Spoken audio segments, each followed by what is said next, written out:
പ്രിയമുള്ളവരെ, വിശുദ്ധ ബൈബിൾ ഉൽപ്പത്തി മുതൽ വെളിപാട് വരെ നമുക്കൊന്നിച്ച് ഒരു വട്ടമെങ്കിലും വായിച്ച് ധ്യാനിക്കുക എന്ന ഉദ്ദേശത്തോടു കൂടിയാണ് ഈ പോഡ്കാസ്റ്റ് ചെയ്യുന്നത്.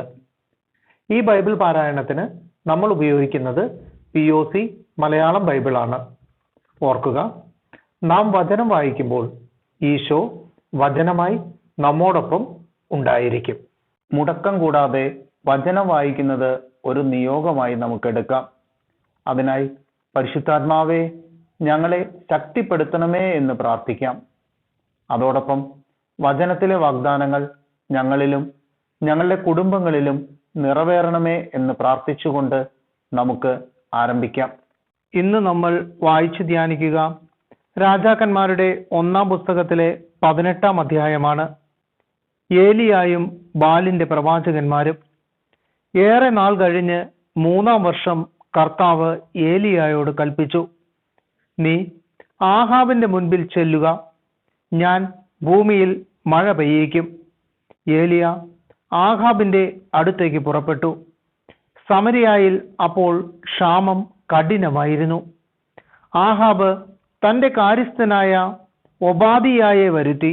അവൻ വലിയ ദൈവഭക്തനായിരുന്നു.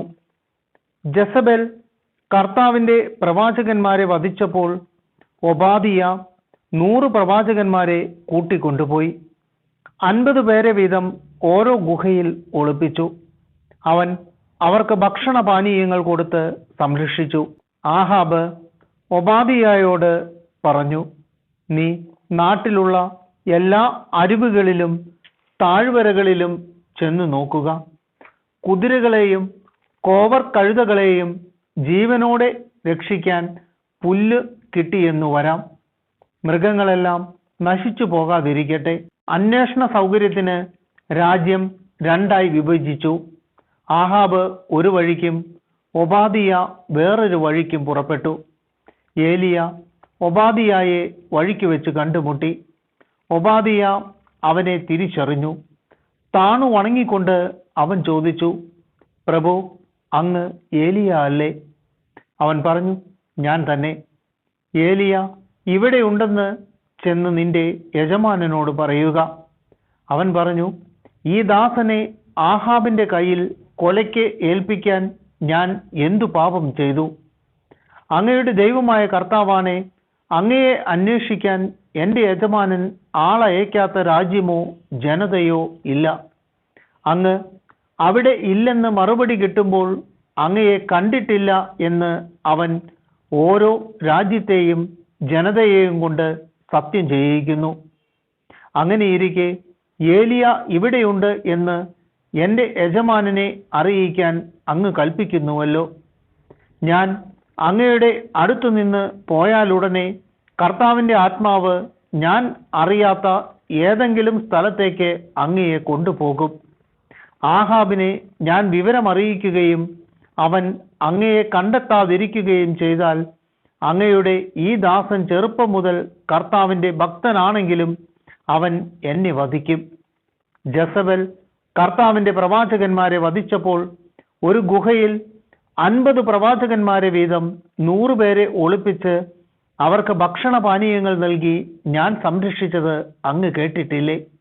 എന്നിട്ടും പോയി ഏലിയ ഇവിടെയുണ്ട് എന്ന് നിന്റെ യജമാനനോട് പറയുക എന്ന് അങ്ങ് കൽപ്പിക്കുന്നു. അവൻ എന്നെ കൊല്ലും.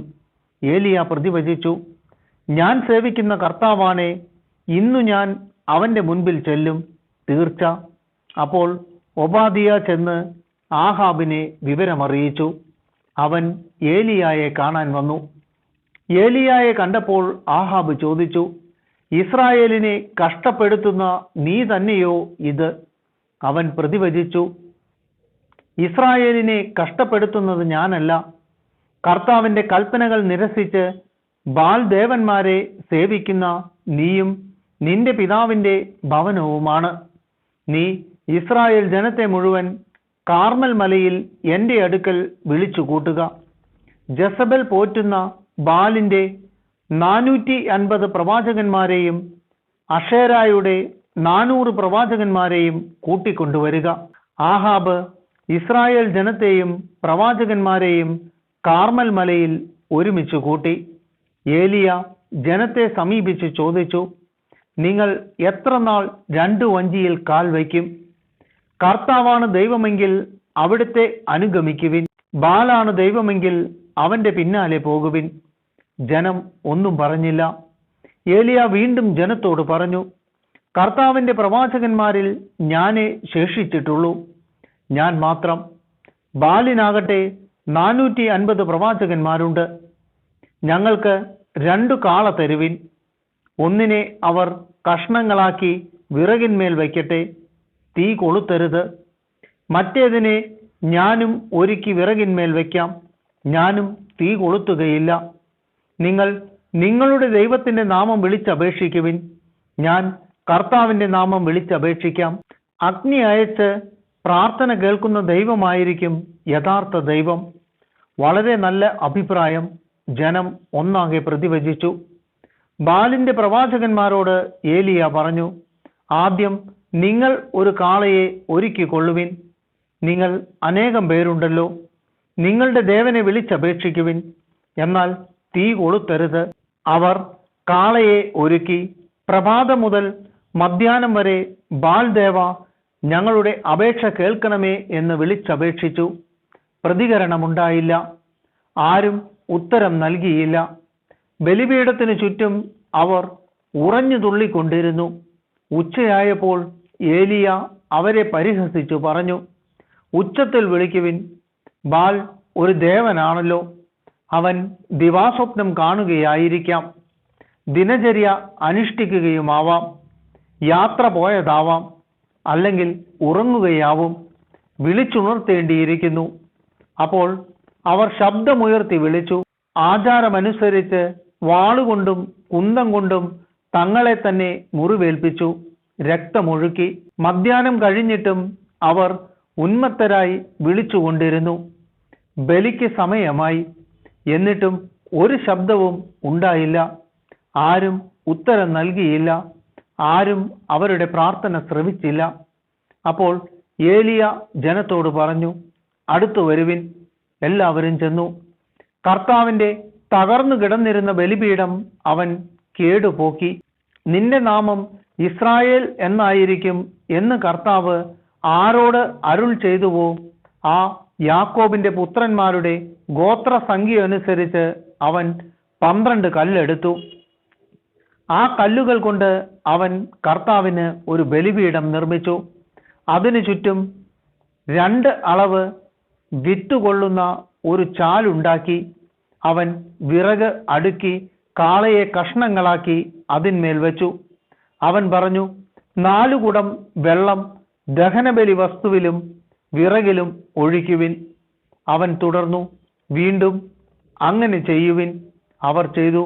അവൻ വീണ്ടും പറഞ്ഞു, 3-ാം പ്രാവശ്യവും അങ്ങനെ ചെയ്യുവിൻ. അവർ അങ്ങനെ ചെയ്തു. ബലിപീഠത്തിനു ചുറ്റും വെള്ളമൊഴുകി, ചാലിൽ വെള്ളം നിറഞ്ഞു. ദഹനബലിയുടെ സമയമായപ്പോൾ ഏലിയ പ്രവാചകൻ അടുത്തു വന്ന് പ്രാർത്ഥിച്ചു, അബ്രാഹത്തിന്റെയും ഇസഹാക്കിന്റെയും ഇസ്രായേലിന്റെയും ദൈവമായ കർത്താവേ, അങ്ങ് ഇസ്രായേലിന്റെ ദൈവമാണെന്നും ഞാൻ അങ്ങയുടെ ദാസനാണെന്നും അങ്ങയുടെ കൽപ്പനയനുസരിച്ചാണ് ഞാൻ ഇത് ചെയ്തതെന്നും അങ്ങ് ഇന്ന് വെളിപ്പെടുത്തണമേ. കർത്താവേ, എൻ്റെ പ്രാർത്ഥന കേൾക്കണമേ. അങ്ങ് മാത്രമാണ് ദൈവമെന്നും അങ്ങ് ഇവരുടെ ഹൃദയങ്ങളെ തിരിച്ചു വിളിക്കുന്നുവെന്നും അവർ അറിയുന്നതിന് എൻ്റെ പ്രാർത്ഥന കേൾക്കണമേ. ഉടനെ കർത്താവിൽ നിന്ന് അഗ്നി ഇറങ്ങി ബലിവസ്തുവും വിറകും കല്ലും മണ്ണും ദഹിപ്പിക്കുകയും ചാലിലെ വെള്ളം വറ്റിക്കുകയും ചെയ്തു. ഇത് കണ്ട് ജനം സാഷ്ടാംഗം വീണ് വിളിച്ചു പറഞ്ഞു, കർത്താവ് തന്നെ ദൈവം, കർത്താവ് തന്നെ ദൈവം. ഏലിയ അവരോട് പറഞ്ഞു, ബാലിന്റെ പ്രവാചകന്മാരെ പിടിക്കുവിൻ, ഒരുവനും രക്ഷപ്പെടരുത്. ജനം അവരെ പിടിച്ചു. ഏലിയ അവരെ താഴെ കിഷോൻ അരുവിക്ക് സമീപം കൊണ്ടുപോയി വധിച്ചു. വരൾച്ച അവസാനിക്കുന്നു.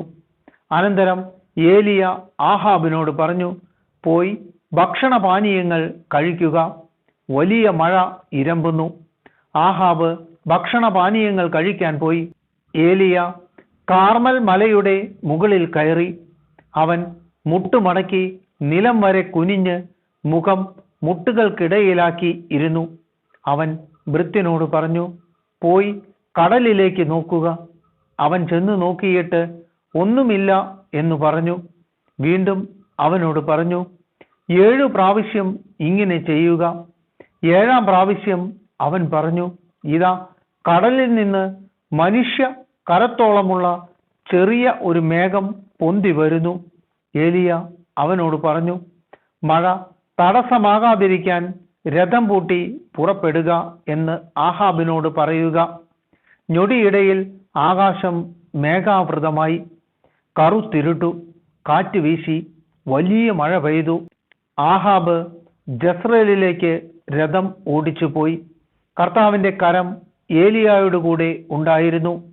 അവൻ അരമുറുക്കി ആഹാബിന് മുൻപേ ജസ്രയേൽ കവാടം വരെ ഓടി.